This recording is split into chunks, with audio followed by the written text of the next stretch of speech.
This week, I received the following text from my mum.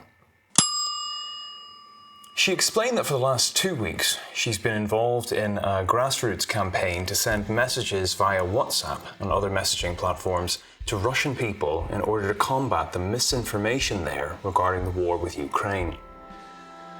Although now in her 60s, my mum was inspired by news sources in the West that have been bringing light to the extent to which Russian propaganda has shaped the perceptions of many in the country, to the extent that there's a significant body of people within Russia that believe the war on Ukraine to be just, with some estimates placing the figure at about 96% of the population. In this single-room flat in Moscow, fitness instructor Oleg's 2 television sets are always on. I want to stay informed. The fear that some idiot could press a button and start a world war is very much still there. He gets all his news from Russian state television, which continually broadcasts Kremlin propaganda.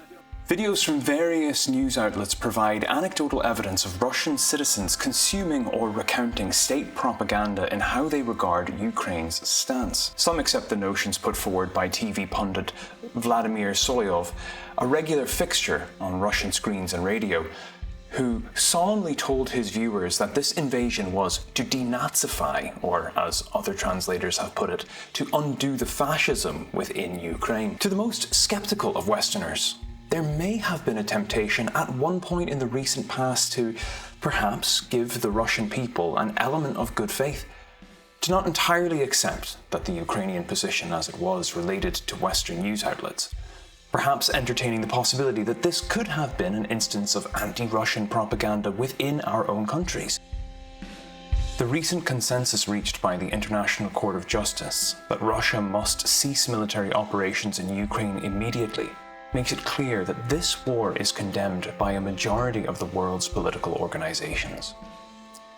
As such, Westerners, like my mum, have taken it upon themselves to attempt to reach out to the average Russian citizen, to attempt to, with brute force, spread the truth as the majority of the world agrees to see it.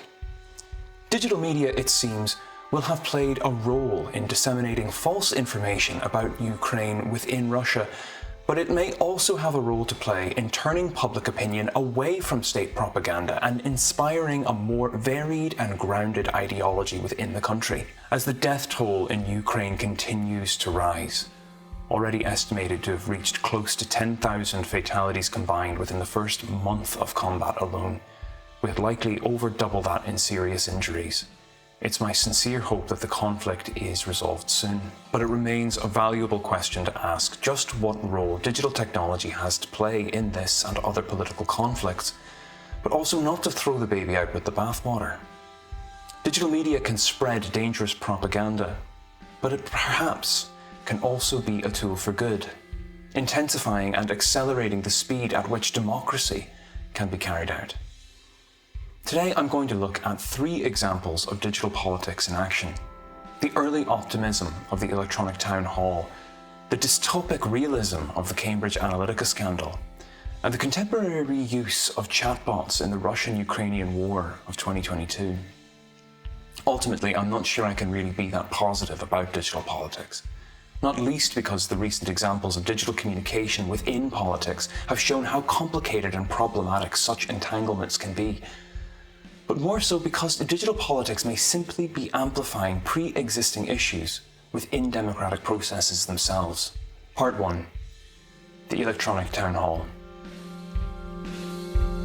In 1992, retired business magnate Ross Perot ran for office in the United States. America. Right from the bottom up, the American people have got to say they want it. And at that point, we can pick from a variety of plans and develop new plans, and the way you get things done is bury yourselves in the room with one another, put together the best program, take it to the American people, use the electronic town hall, the kind of thing you're doing here tonight, build the consensus, and then do it, and then go on to the next one. Among other policies that skirted the lines between democratic liberalism and individualist libertarianism, Perot's most controversial desire were the plans to introduce a kind of direct democracy where decisions could be made by people without the need to recourse to complex government decision-making through the use of television systems, phone lines, and early internet technology. Perrott called these systems the electronic town hall, and in his mind, this would enable a new kind of democracy, unfettered by the complications of traditional democratic bureaucracy. Putting it simply, if we want to try and understand the simplest idea of what digital politics could be, it's worth considering the idea of the electronic town hall. Thinking about traditional democracies, but simply accelerated and enhanced by digital technologies, such as computers and network connections. I'll talk about why it's not just this simple later on, but for now, let's stick with this idea of digital politics. Voting systems in place, where democratic processes take place, but instead of having to walk to the polls, we simply log in and place our votes online or over the phone. What could go wrong? The confidence Perrott had in digital politics, or a direct democracy enabled by networking technology, was largely reflected in the writings on the internet's potential role in online democracy at the time. Howard Rheingold argued in 1993, keeping in step with the era's techno-optimist ideologies, the political significance of computer-mediated communication lies in its capacity to challenge the existing political hierarchy's monopoly on powerful communications media, and perhaps thus revitalize citizen-based democracy. The early 1990s were in many ways characterized by an unbridled optimism regarding the abilities of new media to radically transform our lives. Along with Rheingold, other authors including Nicholas Negroponte and then US Vice President Al Gore envisaged a new kind of online politics in which citizens would directly participate and the internet would be a modern version of the Athenian agora. A series of relevant publications explored this relationship primarily from an optimistic, hopeful point of view. Books and articles such as Lawrence Grossman's The Electronic Republic, Graham Browning's Electronic Democracy, and Wayne Rash's Politics of the Net, among others, are indicative of the explosion in the field of new media and politics in the 1990s. Eugenia Ciapera notes, however, that the main arguments were mostly based on analyses of the technological possibilities offered by the internet. They held that because of the speed and directness that it introduces into communication, because of the sheer volume of information that the internet can process, and because of its interactive features, political life was likely to change from a hierarchical top-down model in which citizens are required to merely cast their vote every 4 years or so, to a much more decentralized process in which citizens can have more control and in which politicians can narrowcast their messages targeting specific citizens. In the face of this optimism, it's worth remembering that Ross Perot was, of course, not elected into office, and his ambitions for electronic democracy remain a curio in history. His ideas are generally regarded as interesting for the time, though not interesting enough, it seems, to actually have warranted significant public confidence.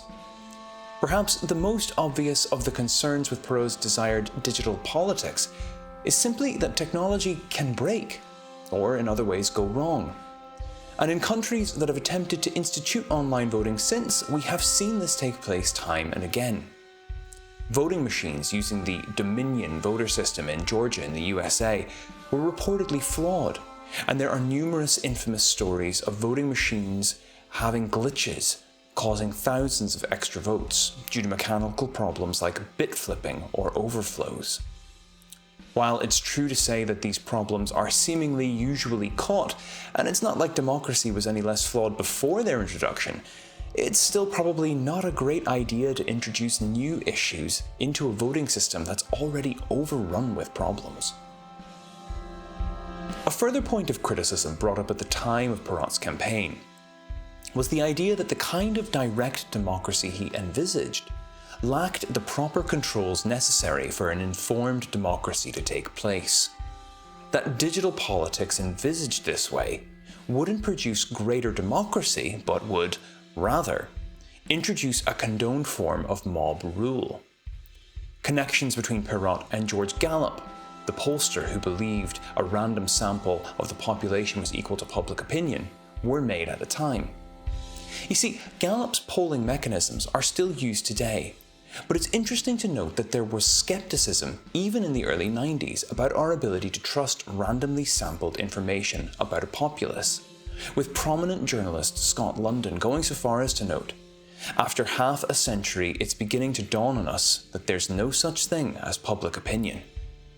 In 1993, London, in response to the notion of an electronic town hall, suggested that what we need is meaningful dialogue, not another opinion poll. Something fascinating to me is just how eerily similar these ideas from 1993 still seem to us today. Just as writers in 1993 longed for less populism and more meaningful debate, we seem increasingly to feel trapped within echo chambers of public opinion.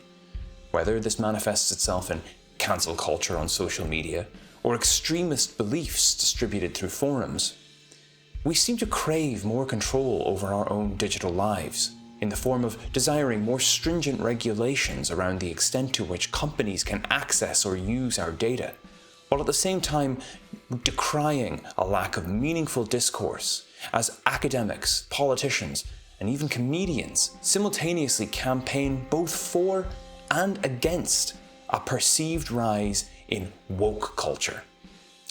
Itself just a kind of repackaged form of the arguments that were largely called PC culture in the 1990s. It's possible that these complaints are simply a part of life. Or it could be that genuine concerns identified in Perot's time are continuing to linger on and maybe even coming to a new, horrible fruition aided by digital technologies. Part 2. What I haven't discussed in the idea of digital politics presented so far is the role of the digital within politics. Sure, we've discussed using computers as tools to place votes. Certainly there are enough problems with that alone. But what about the ability of computers to take an active role in the political process? In the introduction to their excellent collection of essays on computational propaganda, Samuel Woolley and Philip Howard take great pains to stress the role that automation plays in contemporary political practice. They unpack in detail the role played by bots, computer programs that utilize APIs, which are sort of like the software equivalent of USB ports, allowing new software to be plugged into existing software, making use of each.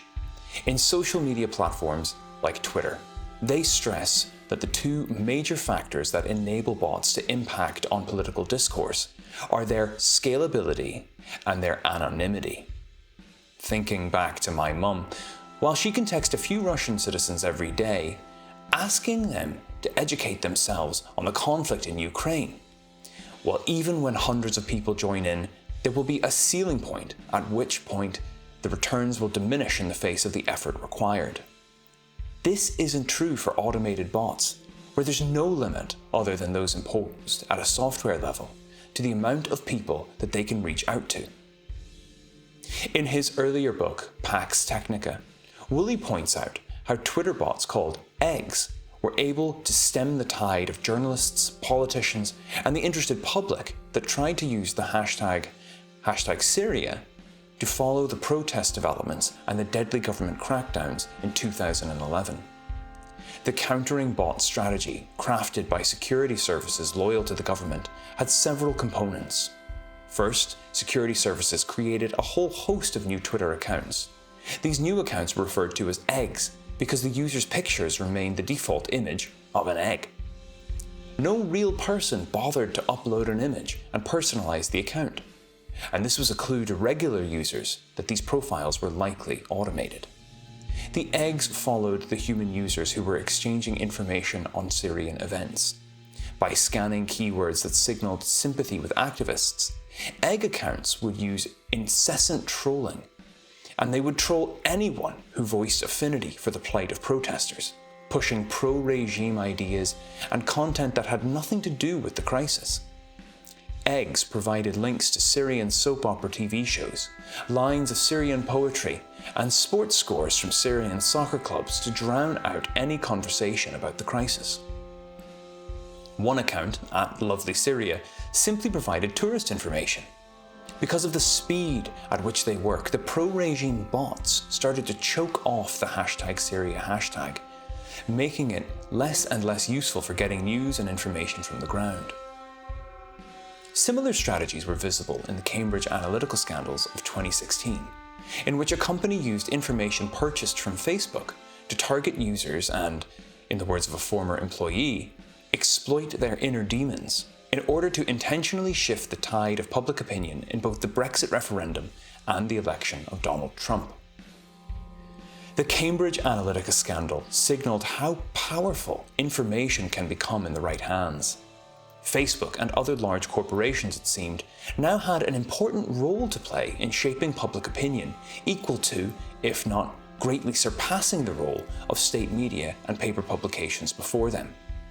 Shoshana Zuboff, author of Surveillance Capitalism and guest on the popular Netflix documentary The Social Dilemma, writes that Cambridge Analytica's operations were designed to produce ignorance through secrecy and the careful evasion of individual awareness. The power of misinformation to produce palpable political results through the use of algorithms had become visible. The government reaction to the Cambridge Analytica scandal, however, has been an interesting one. On the one hand, there have been a series of attempts to curtail the use of these powerful tools of political influence through the introduction of measures, like the General Data Protection Regulations, that were designed to ensure greater awareness about how our personal data is used. On the other hand, Samuel Woolley points out in his ethnographic study of United States politicians with Douglas Gibeau that for some, the use of bots is simply an expected part of 21st century political practice. On either side of America's bipartisan divide, it has become clear that either politicians must use bots in the attempts to engage with social media, or be left behind. Part 3. All of this brings me back to the present day, and the war between Russia, Ukraine, and increasingly a large portion of the rest of the world. Samuel Woolley wrote in 2015, which seems like a world away now, that by 2020, the world would predominantly be characterized by non-interventionist governments that would not interfere directly in the doings and ongoings of the lives of their citizens, but rather that governments would cede power over to algorithms defined by worn devices or sensors built directly into the cities themselves, in what Woolley and others dubbed the Internet of Things. In 2015, this genuinely seemed to be a course that the Earth could take, and to an extent, it could be said that it had. Woolley writes, instead of being caught up in an arms race, political actors will race to develop better bots. With device networks expanding rapidly, botnets will have many more nodes and passages in which to grow, and many more sensors that can be activated to surveil and manipulate public opinion. If we think about how data generated by cell phones impacted the COVID-19 pandemic, perhaps Woolley was onto something. Thinking all the way back to my mum and the rest of Anonymous's interventions into the war in Ukraine, well, it could be argued perhaps that the role of bots in social media is much more important in the war than we might initially think. At the same time, however, it's worth always remembering that the population of India, China, Brazil, and Russia, among many others, the majority of the world is still very much living under the dominion of what, from a Western perspective, appears to be interventionist government that seeks to control the lives of their populace either through force alone or through purpose-built algorithms alongside force. Russia is just one example of this, where state-led media is continually augmenting people's perspectives of the conflict alongside the regime of control. Woolley perhaps could not have predicted that digital politics, it has been revealed, is not a replacement for the political systems of the past, but rather has supplemented and embedded the problems of the past into a new tool set that sits amongst the nuclear arms, fighter jets, and armed forces. the United States alone has invested over $800 million into the war with Ukraine, and will likely invest $1 billion or more. However, it's important to recognize this isn't philanthropy. Certain investors within this war will still stand to make a profit from it. How then should the chatbots and the algorithms that have influenced the politics of the current age we live in? Well, to be honest, it's up to you. Look at some of the sources I've provided in this video. Search for your own and try to make up your own mind. But for my part, I don't believe that digital politics has changed our political system for the better or for the worse. Instead, I see digital activity within politics as just one more powerful tool amongst many others that have the power to influence voter opinions and entrench powerful prejudices and biases. As a final remark, I want to reflect on how digital technology may have impacted democracy.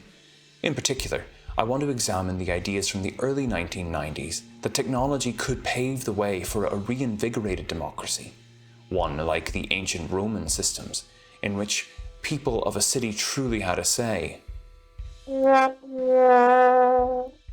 Here I would turn to the work of Nadia Urbanati, acclaimed political scientist at Columbia University, whose books like Me versus the People and Tyranny of the Commons engage with the issues of populism in contemporary politics. Urbanati has for a long time reminded readers that the idealized Athenian idea of democracy should not be confused with the direct expressions of the will of the people. Instead, democracy should rather be a complex system of checks and balances created by the people themselves to prevent their exploitation by powerful orators. When viewing digital politics in this light, a disquieting conclusion comes into purview. If we think about Anonymous's interventions into Ukraine, giant corporations and scandals such as Cambridge Analytica, but also the regulatory role being played by legal bodies to restrict and reshape the rules by which personal data can be collected and used, but also the extent to which Facebook and other social media platforms are genuinely attempting, if in dubiously good faith, to protect their users from the spread of fake news through the introduction of new algorithmic processes, it's entirely possible that we're living in, at least in theory, a good attempt at the best of what democracy can be.